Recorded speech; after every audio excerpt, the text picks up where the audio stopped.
This is Lab 2 for CECS 447. I'm going to discuss each method that I coded and how it contributes to the final implementation. This is the ADC initialization function. It sets up the Launchpad ADC to convert analog signals to digital signals. First, we activate the clock on port E. In this lab, I use channel 9, which is connected to PE4. Then we define PE4 as an input. Enable alternate functionality, disable digital functionality. We also have to enable analog functionality.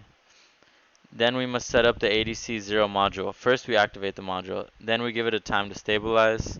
We can configure the sampling rate to 125 kHz. We set sequence 3, which is the highest priority, then we set a software trigger and enable sampling for sequence 3.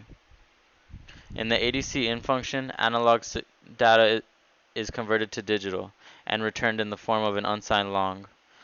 The first step is 1 is written to bit 3. Once bit 3 resets to 0, we know the ADC conversion is complete. The result is saved to a 12-bit unsigned long value called data.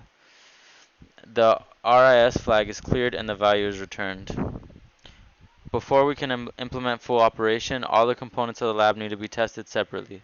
In main 1, we ensure that the ADC conversion module works correctly.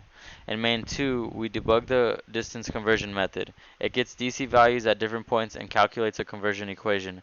After the potentiometer is calibrated, the main function is executed on the board. Main 3 sets up the onboard LEDs to turn on when the ADC is sampling and converting an analog signal.